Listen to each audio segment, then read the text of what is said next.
नमस्कार दोस्तों, दीपा की रसोई में एक बार फिर से आप लोग का स्वागत है। आज हम बनाने जा रहे हैं रात की बची हुई रोटी से मिल के, ना दूध ना खोवा ना मावा। तो चलिए बिना टाइम वेस्ट किए हम बनाते हैं। ये बहुत ही टेस्टी, बहुत ही यम्मी लगता है। और अगर आप चाहें तो ताज़ी रोटी से भी बना सकते हैं, अगर आप चाहें तो बची हुई रोटी से। मेरा रात का बचा हुआ रोटी था, हम उसी से बनाने जा रहे हैं। चलिए बिना टाइम वेस्ट किए हुए बनाते हैं। तो ये हमारा रात का रोटी 4 रोटी है जो बच गया था। तो इस रोटी को सबसे पहले हमने घी गरम किया है। ये हमने शुद्ध घी लिया है, आप चाहे तो रिफाइंड बना सकते हैं। हम घी लिया है, जिसको हाथ दे के ऊपर से देख लीजिए घी गरम हो गया। तो उसमें अब हम उस रोटी को सबसे पहले तल लेंगे, जो हमारा रोटी है। आप ताज़ा रोटी का भी यूज कर सकते हैं, बासी रोटी का भी यूज कर सकते हैं। तो मेरा रात का रोटी था, हम उसी का यूज कर रहे हैं। जैसे ही आप घी में डालिएगा, देखिए इस तरह से वो फूल जाएगा रोटी। उसे सुनहरा होने तक पकाना है, मतलब कुरकुरा होने तक। देखिए इस तरह से घी में हमको उसको तलना है, गोल्डन सुनहरा होने तक। इस सच में आपको सच बता रहे हैं, बहुत ही टेस्टी, बहुत ही लजीज बनता है। बच्चे लोग को भी पसंद और बड़े लोग को भी पसंद आता है। अब देखिए रोटी दोनों तरफ से इस तरह से गोल्डन हो गया, मतलब अब तैयार हो गया है। अब इसे निकाल लेंगे हम। इसी तरह से सारे रोटी को हम ये कुरकुरा बना करके इस तरह से हमको घी में तल लेना है। तो देखिए इस तरह से तैयार हो गया, इसको हम निकाल लेंगे। आप देख सकते हैं, देखिए कलर गोल्डन हो गया। तो इस तरह से उसका एक्स्ट्रा घी निकाल करके उसको आराम से दूसरे प्लेट में आप निकाल लीजिए। इसी तरह से आप जो भी रोटी आपके पास है, सारे रोटी को इस तरह से तल लीजिए। हमारे पास 4 रोटी था, तो हम सारे रोटी को इसी तरह से सेम टू सेम हम तल लेंगे। तो देखिए हम सारे रोटी को इस तरह से हम तल लिए हैं। अब एक कटोरा बॉल लिए हैं, या कटोरा लीजिए, और ये जो रोटी है, रोटी को इस तरह से हाथ से मसलते हुए इसको तोड़ दीजिए, टुकड़ा कर दीजिए। इस तरह से आप देख रहे हैं, बहुत ही क्रंची क्रंची आवाज़ भी हो रहा है ना, बहुत ही क्रंची हुआ था। इस तरह से सारे रोटी को हमको चूर देना है। तो देखिए सारे रोटी को इस तरह से हम टुकड़ा में कर लिए। अब ग्राइंड जार में, मिक्सी में अभी इसको हमको पीस लेना है। तो हम मिक्सी लिए, मिक्सी के अंदर इसको थोड़ा थोड़ा डाल के 2 बार 3 बार में करके पीस लीजिए। अगर बड़ा वाला जार का यूज कर रहे हैं तो आपको 1 बार में पीसा जाएगा। छोटा वाला जार का यूज कर रहे हैं तो आपको 2 बार लगेगा। तो इस तरह से मिक्सी में इसको हमको पाउडर बना लेना है, पानी का यूज नहीं करना है। इस तरह से आप देख सकते हैं, देखिए इस तरह से हमको इसको पाउडर बना लेना है। आप देखिए इस तरह से पाउडर से भी इतना अच्छा सुगंध आएगा ना, एकदम सुनहरा सुनहरा सुगंध आएगा। अब पाउडर को हम दूसरे प्लेट में हम निकाल लेते हैं। इस तरह सारे रोटी को हम इस तरह से ही पाउडर फॉर्म में हम बना लेंगे। आप देख सकते हैं, देखिए हम सारे रोटी को इस तरह से हम पाउडर फॉर्म में हम बना लिए हैं। देखने में आपको बहुत अच्छा, एकदम बिस्किट की तरह लग रहा होगा। बहुत अच्छा गोल्डन गोल्डन कलर आया है। अब चलिए नेक्स्ट प्रोसेस में। अब पैन को हम गरम करेंगे। अब यहाँ पे लेंगे हम 1 कटोरी चीनी हम 1 कटोरी लेंगे। यहाँ पानी का यूज नहीं करेंगे। जिसमें जब पैन गरम हो जाए तो आधा कटोरी चीनी इसके अंदर डाल देना है। आधा कटोरी चीनी बचा के हम रख लेंगे, उसका यूज हम बाद में करेंगे। इस आधे कटोरी चीनी को जो हम पैन के अंदर डालें, उसको आराम से आस्ते आस्ते उसको चलाते हुए उसको पिघलाना है। वो चीनी ऑटोमेटिक पिघल जाएगा धीरे धीरे। तो आप देख सकते हैं, देखिए चीनी पिघलने लगा। आपको 5 से 6 मिनट लगेगा चीनी पिघलने में। तो इस तरह से चीनी पिघलने लगेगा। इसमें पानी का यूज नहीं करना है, 1 बूंद भी पानी नहीं देना। इस तरह से जब चीनी इस तरह से जब इस पोर्शन पे आ जाए, पिघल जाए, देखिए यहाँ पे अब चीनी पिघल गया। अब यहाँ पे हम 1 गिलास दूध लेंगे और 250 ग्राम दूध लेंगे। दूध को यहाँ पे हमको डाल देना। अब जैसे ही दूध डालिएगा तो चीनी देखिएगा जम जाएगा नीचे, फट से वो देखिए इस तरह से जम के नीचे से कवरने लगेगा। लेकिन टेंशन नहीं लेना, वो धीरे धीरे फिर इस तरह से आप मिलाइएगा तो दूध के अंदर वो चीनी मिक्स हो जाएगा। इससे टेस्ट क्या होता है ना, बहुत अच्छा टेस्ट हो आता है। इस तरह से मिलाते हुए हमको दूध को खौलाना है, दूध को थोड़ा सा गाढ़ा करना है। देखिए दूध में बहुत अच्छी तरह उबाल आ चुका है, और जो नीचे चीनी था, मतलब जो चीनी का चिपक गया था, वो भी अब निकल गया है, उसमें घुल गया दूध में।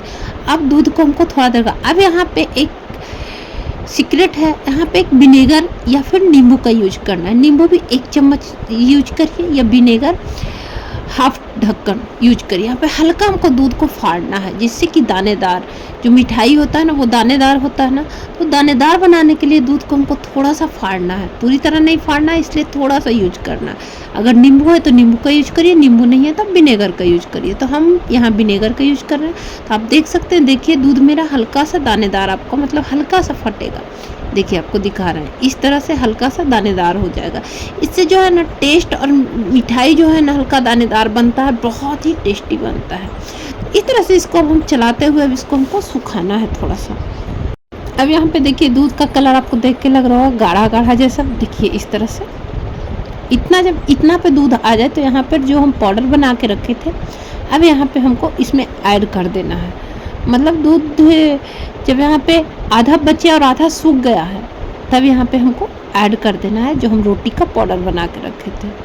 तो जो डालते ही आपको बहुत अच्छा स्मेल आएगा। यहाँ पे आप इलायची का भी यूज कर सकते हैं। अगर आपके पास इलायची पाउडर है तो थोड़ा सा 2 चुटकी इलायची पाउडर का यूज करिए। यहाँ पे अब हम इसको दूध में डाल देंगे और इसको आराम से आस्ते आस्ते इसको हम मिलाएंगे। खुद जैसे ही मिलाना शुरू करिएगा तो आज के फ्लेम को यहाँ पे मीडियम रखिएगा, क्योंकि जो वो रोटी का जो पाउडर है वो थोड़ा सा सख्त है ना, उसको हमको नरम बनाना है। तो नरम करने के लिए हमको थोड़ा ज़्यादा देर उसको पकाना पड़ेगा। तो आज के फ्लेम को अगर हाई रखिएगा वो जल्दी से सूख जाएगा। तो आज के फ्लेम को लो करके इसको इस तरह से हमको मिलाना है जिससे कि वो सॉफ्ट और नरम बने। इस तरह से इसको हम आराम से पकाएंगे। तो आपको देख के लग रहा होगा ना बहुत अच्छा टेक्सचर बन रहा है ना, बहुत अच्छा टेक्सचर बना। तो इस तरह से हम पकाएंगे। अब आप देख सकते हैं, देखिए टेक्सचर लगभग रेडी। अब यहाँ पे शुद्ध घी लेंगे, 2 चम्मच यहाँ पे हम घी ऐड करेंगे। यहाँ पे जब आपको लगा इसमें नमी नहीं है, मतलब सूख गया, तो यहाँ पे आप 2 चम्मच घी का ऐड करेंगे। उसके बाद इसको घी के साथ इसको मिक्स करेंगे, मिलाएंगे हम घी के साथ अच्छी तरह से, इस तरह से मिलाएंगे। ये सच में बहुत टेस्टी लगता है। मेरे यहाँ सब लोग खाए, सबको बहुत अच्छा लगा।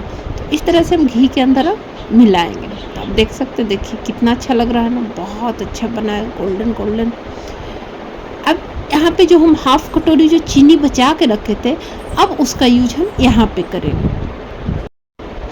अब यहाँ पे जब लगे तैयार है तो अब यहाँ पे वो हाफ कटोरी चीनी अब यहाँ पे हम जो बचा के रखे थे थोड़ा सा उसको डाल देंगे। इससे क्या होगा ना, इसमें एक अलग सा शाइनिंग आ जाएगा। इस चीनी को डालने से एक अलग सा कुरकुरापन वाला टेस्ट आएगा। लोग देखते हैं ना बहुत सारा मिठाई में कुरकुरापन चीनी में रहता है, तो वो चीनी थोड़ा सा बाद में ऐड किया जाता है। तो इसी तरह हम थोड़ा सा चीनी बाद में ऐड करेंगे, इससे थोड़ा सा कुरकुरापन और थोड़ा सा चमक शाइनिंग जैसा बनेगा। तो इसलिए हम चीनी को बाद में अब हम ऐड करके थोड़ा सा इसको थोड़ा देर पकाएंगे, 2 से 4 मिनट। इससे क्या होगा, ये पिघल जाएगा, चीनी हल्का हल्का पिघल जाएगा और हल्का हल्का रह जाएगा। तो इस तरह से इसको अब हम ऐड करेंगे। तो आप देख सकते हैं हमारा मिठाई जो बनके तैयार है। अब गैस के फ्लेम को हम ऑफ कर दिए। अब इसको हम छोड़ देते हैं। अब इधर हम एक कटोरा लेंगे या टिफिन या प्लेट, आपके पास जो भी है उसको यूज करेंगे। हम एक बच्चे का टिफिन लिए हैं, टिफिन के अंदर उसी के साइज का एक बटर पेपर डाल देंगे। आपके पास बटर पेपर नहीं है तो आप कॉपी का प्लेन पेज भी डाल सकते हैं। उसके बाद जो हम टेक्सचर बनाया है उसके अंदर डाल देंगे, आराम से सबको उसके अंदर डाल देंगे, सजा करके उसको बैठा बैठा करके उसके अंदर इस तरह से दबा दबा करके उसके अंदर सबको शिफ्ट कर देना है। तो इस तरह से देखिए सबको दे करके हम इस तरह से चिकना कर लिए। अब हम लेंगे थोड़ा सा ड्राई फ्रूट कटा हुआ और उसके ऊपर अब हम ड्राई फ्रूट से डेकोरेट कर देंगे। ड्राई फ्रूट ऑप्शनल, आपके पास है तो डालिए, नहीं है तो उसको छोड़ दीजिए, ऐसे भी बहुत टेस्टी लगता है। आप चाहे तो जिस समय आप बना रहे हैं टेक्सचर उस समय भी थोड़ा सा ड्राई फ्रूट उसके अंदर डाल सकते हैं। इस तरह से ड्राई फ्रूट को हम इसके ऊपर डाल दिए। अब 10 मिनट के लिए ऐसे ही छोड़ दीजिए, नहीं तो आप जल्दी है तो 5 मिनट फ्रीज में रख दीजिए। हम फ्रीज में रख दिए थे तो 5 मिनट के बाद देखिए फ्रीज से निकालने के बाद इस तरह का टेक्सचर बन गया है। अब एक प्लेट लीजिए और प्लेट के ऊपर उल्टा इस तरह से इसको उड़ेल दीजिए। सेम टू सेम बहुत आसानी से निकल जाएगा। अगर आप बटर पेपर नहीं दीजिएगा तो चिपकने का चांस थोड़ा सा रहेगा, बटर पेपर दीजिएगा तो देखिए कितने अच्छे से निकल गया। अब इसके ऊपर के बटर पेपर को हमको आसानी से निकाल लेना है। इस तरह से आप देख सकते हैं, देखिए बटर पेपर को ईजिली रिमूव हो जाएगा। मुंह में पानी आ रहा है ना देख करके, बहुत ही टेस्टी है आपका जिसको मिल्क केक कहते हैं ना, वही मिल्क केक बनके तैयार है। तो अब इसको हम कट कर देते हैं। आपको देख के लग रहा होगा ना, बहुत ही टेस्टी है। देखिए इसका टेक्सचर हम आपको दिखाते हैं। तो देखिए एक चाकू लिए, चाकू की मदद से इस तरह से हमको इसको थोड़ा सा मोटा मोटा पीस में हम काट देंगे। देख सकते हैं, देखिए अंदर का टेक्सचर कितना ही स्पंजी और कितना ही अच्छा बना है। देखिए बहुत देखने में ही आपको लग रहा होगा बहुत ही स्पंजी, बिल्कुल मिल्क केक की तरह आपको लग रहा है ना। ये सच में बहुत टेस्टी और बहुत ही लजीज बनता है। तो अब हम सारे को पीस पीस में हम काट लेंगे। आप चाहे तो इसको प्लेट में करके इसको बर्फ़ी के शेप में भी काट सकते हैं। आप चाहे तो इसको कटोरी में भी रख सकते हैं, और जैसे चाहे आपको जो भी शेप पसंद हो। हम इसलिए बनाए कि मिल्क का शेप ऐसा ही मार्केट में होता है, इसलिए हम इस तरह का हम शेप बना रहे हैं। तो आप इसको थाली में करके इसको बर्फ़ी के शेप में भी काट सकते हैं। आपको हमारा रेसिपी कैसा लगा हमें ज़रूर शेयर करिएगा। एक बार इस तरह से घर में बची हुई रोटी बच जाती है तो लगता है क्या बनाएं, इस तरह से बना के एक बार खा के घर में भी सबको खिलाइए। उसके बाद हमें ज़रूर बताइए कि आपको हमारा रेसिपी कैसा लगा। अगर अभी तक आपने मेरे चैनल को सब्सक्राइब नहीं किया तो प्लीज़ जल्दी से जाके हमारे चैनल को सब्सक्राइब कर लीजिए। तो मिलते हैं अपने नेक्स्ट वीडियो नेक्स्ट रेसिपी के साथ दीपा की रसोई में। तब तक खुश रहिए, मस्त रहिए, स्वस्थ रहिए और देखते रहिए दीपा का रसोई। और इस तरह के वीडियो देखने के लिए नीचे हमारा सब्सक्राइब बटन ज़रूर दबाइए और नीचे लाइक के बटन को ज़रूर क्लिक करिए। तो bye, take care, love you to all, thank you so much.